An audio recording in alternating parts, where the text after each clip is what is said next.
Il est midi sur RFM. Merci de nous écouter. Voici le journal. Babacar Fall. À la une, la mort d'un homme ce matin lors d'affrontements entre militants du PUR et de Benno Bokk Yakaar à Tambacounda. La victime serait un partisan du camp présidentiel. Plus de précisions dès le début de cette édition. Ziguinchor sous haute surveillance, Macky Sall et Ousmane Sonko se croisent dans la ville ce matin.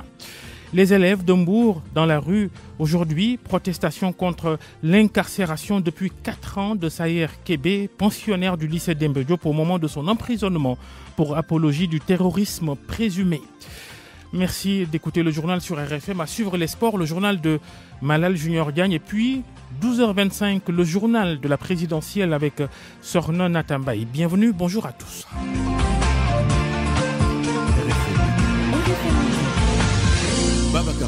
La première victime des violences dans la campagne électorale pour la présidentielle, c'est à Tambacounda. Des affrontements ce matin entre militants du PUR, dont le candidat Issa Sall se trouve dans la ville, et des partisans de Benno Bokk Yakaar, le camp présidentiel. La victime, un homme âgé d'une 30aine d'années qui serait un supporter de Macky Sall. Notre correspondant Moussa Omar Gueye en direct.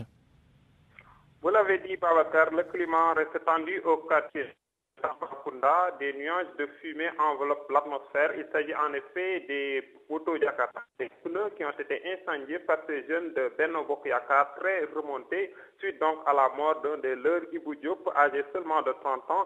Et cet homme a été tué ce matin suite à ces affrontements entre donc les militants du PUR et de la coalition Benno Bokk Yakaar.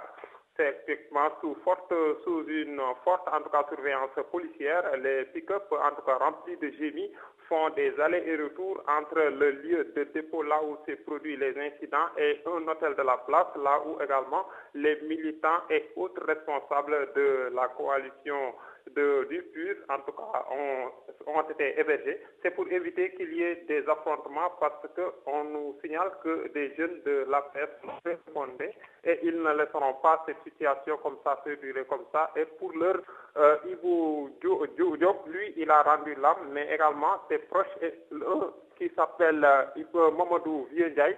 Lui, en tout cas, il lance un appel solennel à l'endroit de tous les jeunes pour qu'il y ait la paix, mais également, il faudrait que justice soit faite pour éviter quand même de pareils cas de se reproduire à Tambacounda en attendant d'y revenir un peu plus clairement. Le commissaire de police ainsi que les sapeurs-pompiers, on a vu l'ambulance là où le corps de la victime, en tout cas, est déposé actuellement au commissariat police Tambacounda, mais les 4 blessés ont été évacués au centre régional de Tambacounda. Ainsi, on reste à l'écoute en attendant de voir la situation. Moussa Omar Gueye en direct de Tambacounda, et vous avez évoqué Mamadou Vieux-Ndiaye, ce responsable Benno Bokk Yakaar à Tambacounda, dont vous avez recueilli les propos, le témoignage.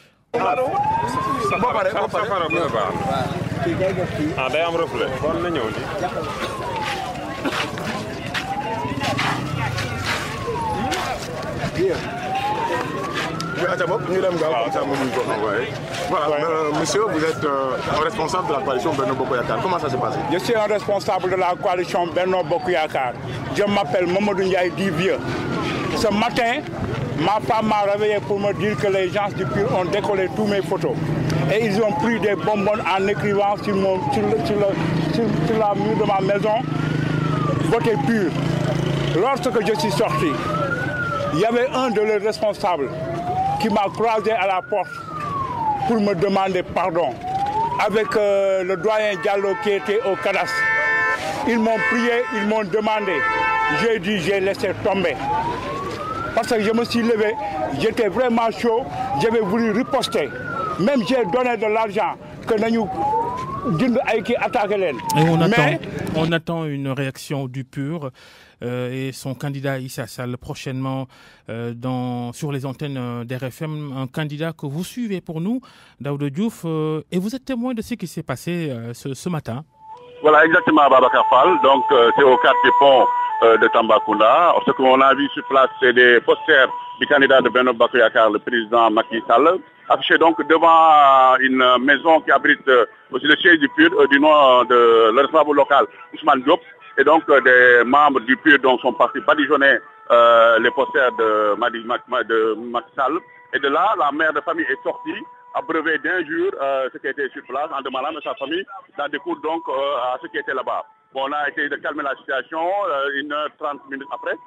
Au moment où on quittait donc, il y a eu jet de pierre entre partisans donc, de Benno Bokk Yakaar, habitants de cette famille. C'est une famille, hein, c'est une famille. C'est pas des militants qui organisent quoi que ce soit, mais c'est une famille qui s'est sentie donc attaquée dans son honneur. C'est pourquoi donc elle a riposté. Et de cela aussi la garde rapprochée de Issa Sall a répliqué pour donc il y avait donc un face à face. Et malheureusement Babacar, ça en est suivi donc la mort de jeune Ibou Diop, un jeune de 30 ans qui était donc dans cette bataille. Aussi du côté du camp de Issa Sall. Donc lorsqu'ils ont été au courant, ils ont été là, Babacar, il y a un face à face entre le camp de Benno Bokk Yakaar de l'autre côté où brûlent des pneus. Et là aussi, il y a aussi la garde rapprochée qui protège la délégation de Issa Sall. La police est intervenue pour un peu disperser la foule, mais c'est pas encore fini, Babacar. Comme vous avez dit, Issa Sall donc va certainement réagir parce qu'actuellement, il a regroupé son staff pour discuter de ce qui se passe. Donc, c'est pas encore fini ici donc à Tambacounda, Babacar Fall. Daouda Diouf, violence donc dans cette campagne électorale.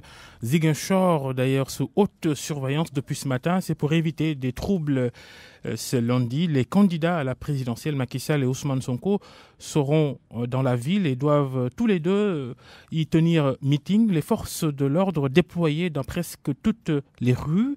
L'appel de Cheikh Tidiane Dièye, le porte-parole de la coalition Sonko président, appelle à la retenue au micro de Lamine Ba. L'appel que je voudrais lancer, c'est un appel au calme et à la sérénité. Oui. Notre force, c'est notre discipline. Nos forces ne se trouvent pas dans nos muscles. Nous ne sommes pas comme les autres. Nous sommes la seule coalition qui a été agressée au moins 3 fois depuis le début de la campagne électorale. C'est la seule. Mais cela ne nous ébranlera pas. Je veux simplement vous dire une chose. Il y aura 2 meetings dans la ville. Il y a la délégation d'une autre personne, d'un autre candidat, que je ne veux pas citer. Je voudrais vous dire, concentrez-vous sur l'objectif. C'est la mobilisation de tous les partisans d'Ousmane Sonko et élire le président Ousmane Sonko. Donc, l'appel que je vous lance au nom de la coalition Sonko président, c'est un appel pour la paix, la non-violence. Nous ne sommes pas des violents, nous n'en recherchons pas. Une campagne électorale déjà endeuillée hier par la mort de 4 gendarmes dans un accident de voiture. 4 gendarmes tués et d'autres blessés enregistrés. D'ailleurs, les 10 gendarmes blessés suite à cet accident sur l'axe Sakar-Sédhiou ont été évacués finalement à Dakar dans la nuit d'hier vers 2h du matin. Certains d'entre eux seraient dans un état critique. L'état-major de la gendarmerie, en tout cas que nous avons contacté ce matin, se réunit pour examiner la situation. Les accidents de la route pendant les campagnes électorales au Sénégal, c'est courant. Et pourquoi, Mohamed Ali Mouba? Un cortège est un ensemble de véhicules généralement routiers non attelés circulant ensemble vers une destination commune. Mais en campagne électorale, par exemple, tous les véhicules n'ont pas la même caractéristique technique. Les chauffeurs pas la même expérience. Dans ce cas donc, la prudence doit être décuplée. Ibrahima Dongo, expert en sécurité routière. Il y a un briefing qu'il faut faire avant le départ, un briefing après, à l'arrivée, pour corriger les erreurs. Il faut qu'il y ait un responsable qui donne les ordres. Il faut respecter les distances entre les véhicules, éviter le talonnage en période de campagne électorale. Il y a l'euphorie, il y a l'animation, il y a la musique, il y a les foules, mais chacun veut se mettre au devant de la scène, chacun veut se faire voir. Leur problème, c'est la vitesse, mais surtout, la fatigue au volant. L'ancien policier à la retraite, Cheikhna Keita, alerte. On m'a dit qu'il effectue un dépassement. C'est à ce moment qu'il a perdu le contrôle. Et on m'a aussi informé que le chauffeur lui-même dormait. Est-ce qu'il dormait? Est-ce qu'il a perdu son contrôle? Mais ça peut arriver. Ça peut arriver. Par conséquent, je dis encore qu'il y a la fatigue. Il faut que les gens puissent se reposer. Est-ce qu'ils ont suffisamment d'éléments pour pouvoir vraiment se reposer? Je n'en pense pas. Sur 5 candidats, s'il faut mettre des dispositifs de sécurité, s'il faut les escorter, s'il faut tenir les meetings, tout ça, c'est fatigant. Mais ce n'est pas tout selon Ibrahima Dongo, qui parle aussi de véhicules 4x4 difficilement maîtrisables sur certains terrains. Un véhicule 4x4 n'est pas un véhicule de performance routière. Ça, il faut que les gens le comprennent. Tous les Sénégalais ont les yeux rivés sur les 4x4 et les 8x8 et consorts. C'est une folie. C'est moi qui vous dis que c'est une folie. Au-delà des défaillances humaines, la donne de la route est à incorporer. Nos routes sont souvent très étroites, les virages, quelquefois, mal faits aussi. Et on va s'arrêter sur le commentaire de Macky Sall, le candidat de Benno Bokk Yakaar, qui parlait de cet accident qui a tué 4 gendarmes. Il a certes déploré la mort de ces hommes en bleu, comme on les appelle, mais Macky Sall qui a tenu à préciser que son cortège n'était pas concerné par cet accident. Le commentaire d'Elhadji Ndiogou Diène. Tout simplement scandaleuse la réaction du président de la République suite à la mort par accident de 4 gendarmes qui assuraient le jalonnement pour le passage de son cortège sur la route de Sédhiou. Macky Sall a juste tenu ses mots. Je vous rassure, le convoi présidentiel n'était pas en jeu. Paix à leur âme. Point final. Et puis il continue son chemin pour aller battre campagne dans une autre localité de la zone. Quelle inélégance! Le président sortant à la quête effrénée d'un deuxième mandat n'a pas jugé opportun de suspendre sa campagne électorale, ne serait-ce que quelques heures en hommage à ces gendarmes morts sur le chemin du devoir. Pour lui, comme le cortège n'est pas concerné, tout va dans le meilleur des mondes. Mais en quoi sa vie ou celle des personnes qui l'accompagnent est-elle plus importante que celle des victimes de cet accident et qui étaient au service de la nation? Toute vie est précieuse, président ou simple citoyen lambda. Dans un pays sérieux, Macky Sall aurait cessé toute activité pour aller s'incliner devant la mémoire des victimes et être au chevet des blessés. Mais bon, nous sommes en Ndoumbelane où la campagne électorale semble plus importante pour Macky Sall qu'autre chose. Et seul le candidat Madi Kenya a suspendu sa campagne alors qu'il devait se rendre à Bignona. Le président Macky Sall vient donc de commettre une faute parce qu'il n'a pas compris que la vie d'un individu vaut plus qu'une campagne électorale ou bien même un deuxième mandat. Il s'appelle Elhadji Ndiogou Diène, le journal sur RFM midi 11. RFM, la radio de toute l'actualité. Mously Mbaye est finalement décédée, cette femme qui avait à son bord des enfants. Dimanche 3 février, début de la campagne électorale, vous vous souvenez, ce jour-là, à bord de son véhicule, elle a percuté un arbre après apparemment un problème soit technique ou comme le disent certains, un malaise qu'elle aurait eu, c'est l'enquête qui va le dire. Elle est finalement décédée. Avant, ces 2 enfants font partie des victimes. Au total, ça fait 8 personnes tuées, dont en majorité des enfants dans cet accident. Cérémonie d'hommage ce matin à la case des tout-petits des HLM, où 2 des jeunes victimes étaient pensionnaires. Le reportage de Souadou Ndiaye. La cérémonie s'est déroulée dans la grande salle de la case des tout-petits, classe des élèves du moyenne section.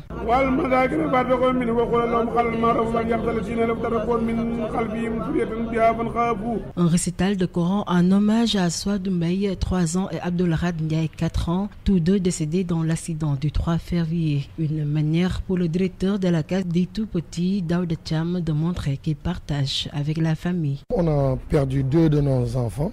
Donc il serait très juste de faire un récital de Coran en leur mémoire. Et puis en présence des enfants. C'est pourquoi nous avons choisi ce lundi afin que leurs camarades puissent être présents. Lorsqu'on s'est réveillé le matin et qu'on nous a annoncé l'information qu'on a perdu 2 de nos enfants, c'était désolant, c'était vraiment...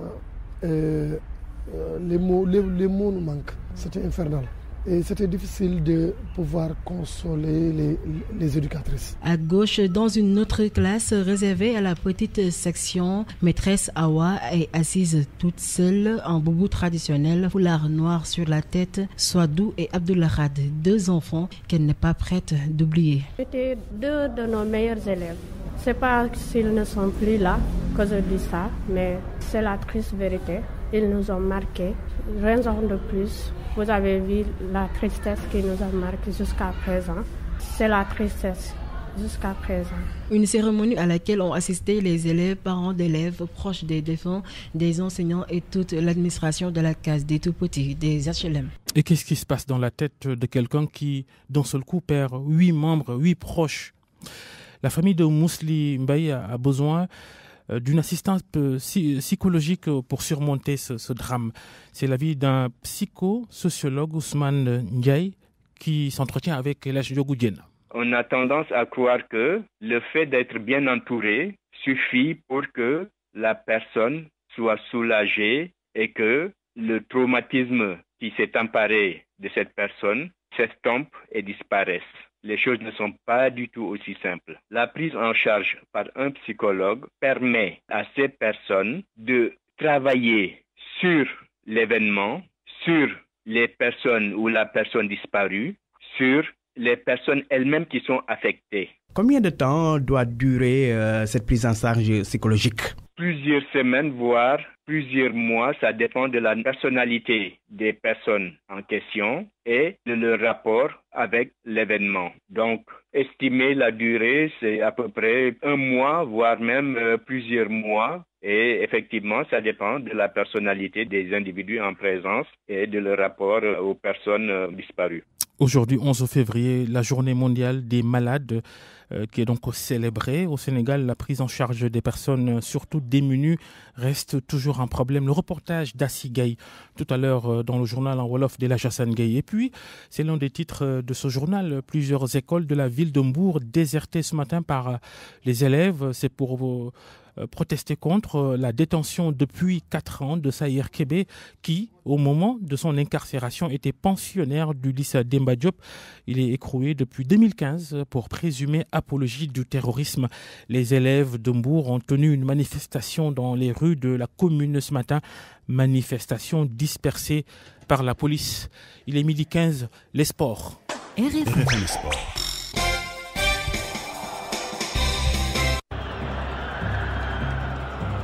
Le journal des sports est présenté par Malal Junior Diagne. Bonjour Malal. Bonjour Babacar. Et la campagne électorale qui s'invite dans les sports et pourquoi ? La campagne perturbe l'organisation de certaines rencontres de la Ligue professionnelle. Dernière en date, le match devait opposer Génération Foot à l'équipe de la Sonacos hier à Dénébi Ramdao. Finalement, ça a été renvoyé à une date ultérieure puisque il n'y a pas eu de force de l'ordre. Nyari Tali également a eu à donc subir l'absence des forces de l'ordre mobilisées à d'autres fins. Quelle est donc la réaction des entraîneurs? Quelle est également la position des responsables de la Ligue professionnelle durant cette période électorale?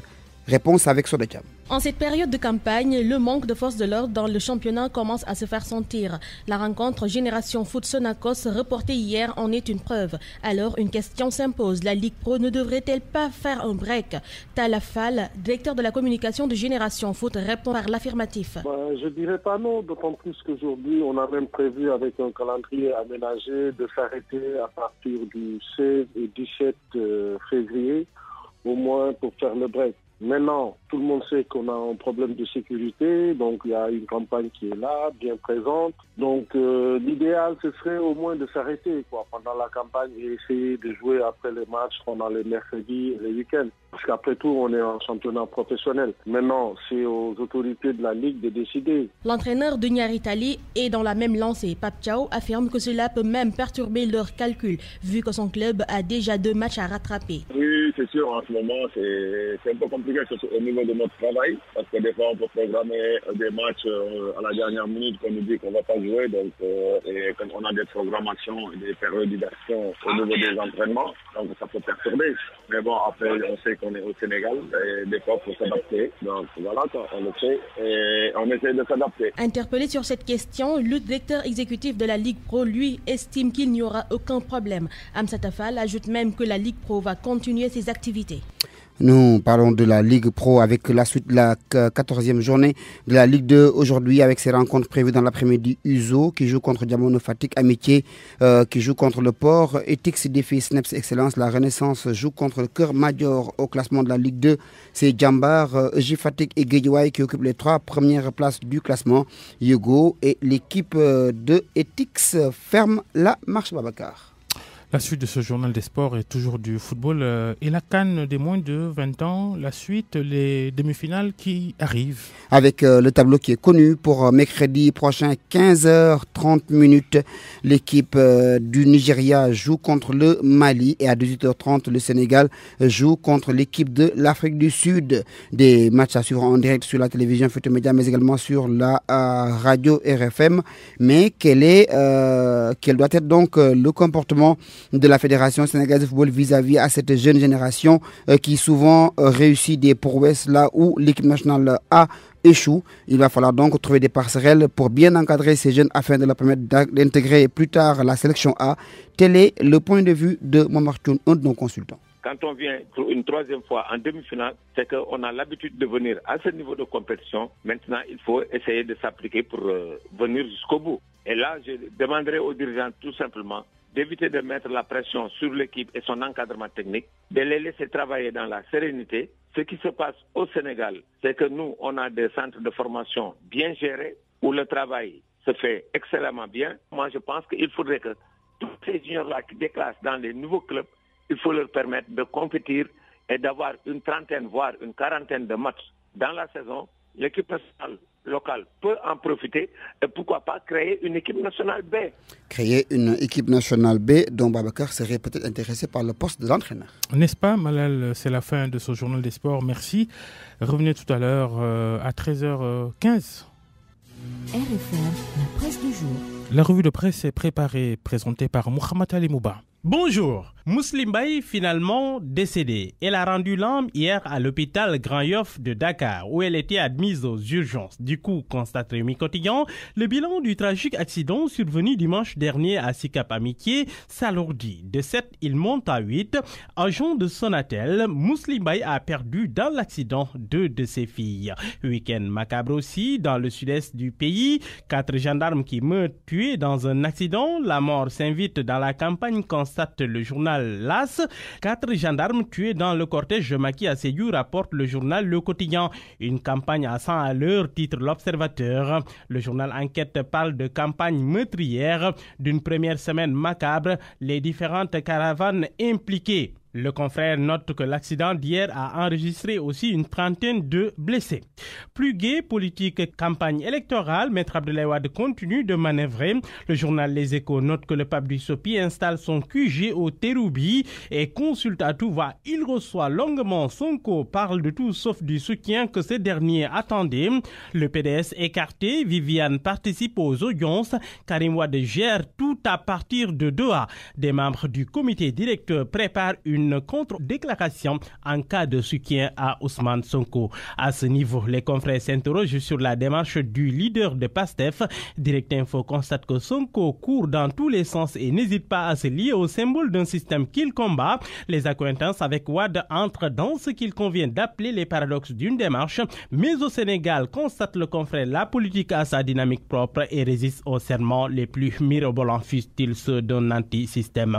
Dans le journal Vox Populi, la coalition Benno Bokk Yakaar, le pôle communication de Macky Sall s'attaque au leader de PASTEF. Sonko a choisi de s'allier à l'auteur de la loi qui a amnistié les assassins de Maître Seye. Mais Wade ne fricote pas qu'avec Sonko. Il a reçu d'autres opposants. Pape Diop l'appelle à soutenir Idi. Madické annonce qu'il ira le voir. Le journal Le Quotidien rapporte dans sa livraison du jour que Wade a rencontré une bonne partie de l'opposition à Terroubi. C'est pour dégager les stratégies à adopter dans le but d'empêcher la tenue de l'élection présidentielle. De tous, Abdoul Mbaye a été le plus radical en proposant un appel à la violence. Conclusion de Sud Quotidien, Wade cultive le flou, même dans la candidature à la présidentielle du PDS, dont il est encore le secrétaire général. Maître Wade est en train de dessiner l'agenda de la campagne électorale. Après une caravane bleue de Dias à la permanence du PDS qui a éclipsé les actions de terrain des vrais candidats vendredi dernier, voilà que l'ancien chef d'État du Sénégal reçoit tour à tour Sonko, Atepa, Boubacar Camara et Samuel Sarr entre autres, et il se susurre, note toujours le confrère, que Wade serait en partance pour rebuzz pouvoir Khalifa Sall, alors que Madické s'engage à aller à sa rencontre dès son retour à Dakar. Question du confrère alors, que Michel Abdoulaye Wade, dont le génie politique et la roublardise sont un secret de polichinelle. Pour sucré salé du quotidien, Wade restera l'éternel opposant. À 93 ans, il veut être le maître du jeu politique sénégalais, même des fringants ados politiciens qui veulent changer le système sénégalais lui font allégeance. Lui, le visage de ce système. 8e jour de campagne électorale, des candidats de plus en plus vitaminés, constate la Tribune. Macky Sall, le Sénégal lumière en Afrique en 2035. Idrissa Seck convaincu d'un vent de changement. Issa Sall dans une pure satisfaction. Madické Niang, au Sénégal d'abord aux Sénégalais, ensuite pour les autres. Ousmane Sonko, je suis dans un combat de principe. Pour le journal Source A, Idi et Macky déjà victorieux. Madické toujours nostalgique de Wade. Sonko agressé hier encore. En campagne dans le sud du pays, Sud Quotidien note pour sa part que Macky Sall promet le désenclavement total de la Casamance. Bonne lecture à tous. C'est la fin de ce journal. Rappel du principal titre, la mort d'un homme ce matin à Tambacounda lors d'affrontements entre militants du PUR et partisans de Benno Bokk Yakaar. Nous y reviendrons d'ailleurs tout à l'heure dans le journal en Wolof que vous présente Ella Chassangé à 13h. Restez sur RFM tout à l'heure à 12h25, le journal de la présidentielle avec Sornona Tambay. Merci à Laï Diop qui était à la régie, journal présenté par Babacar Fall, réalisé par Elage Ndiogoudien. À tout de suite.